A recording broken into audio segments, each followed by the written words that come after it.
Gani Adams. We can sack terrorists from Southwest Forest in 3 months, but FG keeps frustrating us. In an interview with Vincent Kalu, RR Adams insisted that the federal government must release Nnamdi Kanu unconditionally and without delay. He also noted that the authorities in Benin Republic and their Nigerian counterpart must also set Yoruba Nation activist Sunday Igboho free immediately.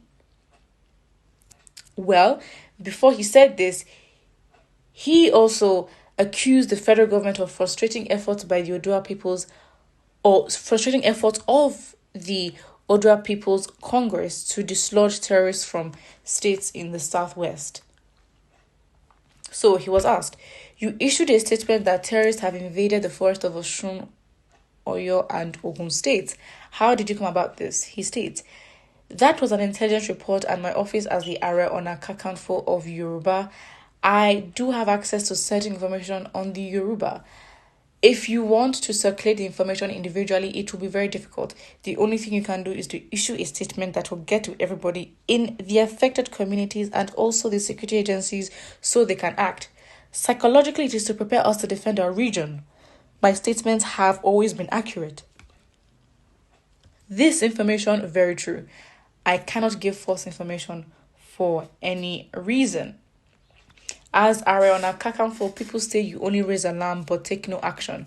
Why can't you and your foot soldiers storm the forest and drive the criminals out? It will be very difficult for you to take action given the structure we operate in this country today. Ariana Kakanfo of the olden days only needed the approval of the Alafin to go to war, but now the Oyo Empire is not in existence anymore. When you are talking of security, don't forget the fact that the only security in the entire Yoruba land had then was the one coordinated by the RR Kakanfo. That was why they called him the Generalissimo or the Field Marshal by then. But now you have state governors on ground. There's also the federal government and the local government. The president of the Federal Republic is in charge of all security agencies and governors are the chief security officers of their states. Local government chairmen are in charge of security at the local government. Even in a community, you cannot just move your men into forest without the approval of the traditional ruler of the community. You cannot move your men to this forest without the support of the state government and the local government. Even if you don't have the support of the federal government, it would be very and extremely difficult. Well, that is the problem. And really, if we're going to think legally, because the traditional arm of government, or is there even a traditional arm? It's literally like, how do I say it? It should be there. It is acknowledged in the same way you can say, for example, well, not to the same extent, but you can also say that the Queen in England, she is acknowledged in what they do, but then she doesn't necessarily make decisions. But then she probably has more. Obviously, she has more authority than traditional rulers in Nigeria. But the point is, really, the traditional government in different regions of Nigeria, all they really are is acknowledged, not necessarily part of any decision. So then they take their step, especially in times where the federal government is not doing what it has to do when it comes to security. So not just the Orana Kakanfo or, the Amoteko, for example, and also ESN, really, do they have any legal authority to make moves? And that's the really frustrating thing. And to think that, even in some southwestern states, for example, I know that definitely in Akeredolu, for example, and Amotekun, sometimes they do sort of work together, and sometimes Akeredolu would mention reports that were given to him by Amotekun, and so you would see that kind of working together. But then it's now like, of course, as Gani Adams has said, the permission is really, really needed, to be honest.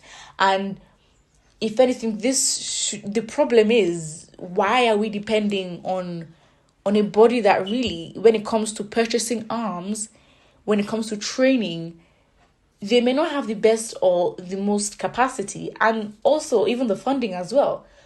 So you cannot compare the training of really a state or regional security force to what the country has, because the fight that they're fighting against is not some, like, they would need proper equipment for that. So now if they were to be on their own and have their own permission, their own like autonomy to get arms, for example, where would they get it from? What legal grounds would they have to get things? But then again, it's Nigeria, so things are not regulated. But the point is, it's not their responsibility, and such pressure should not be put on them. Because if they should make any mistake, or if any damage should happen, yes, of course, we would blame the government, because it wasn't necessarily the obligation of Gani Adams and his team, but then now the government now puts the people at a risk where, because they have to protect themselves, they are even at risk of more things. Because if things go wrong and the government wants to assert its power like it ever did or never did, then they start throwing out reports and suing to court and da-da-da-da. And also another thing to mention is that to think that Sunday Igboho and Nnamdi Kanu are still, they have not been released, it shows a lot, because they have not been in conversation in recent times or for a very long time. And one might say that in a way they're not being brought up, and in a way kind of forgotten, but not forgotten in terms of their importance or relevance. But it's like, oh, he just reminded us that, by the way, you know that these people are still in custody. And not that we don't know that, we know that, but things have just moved on from them so quickly, and even more intense to other conversations, for example, the election.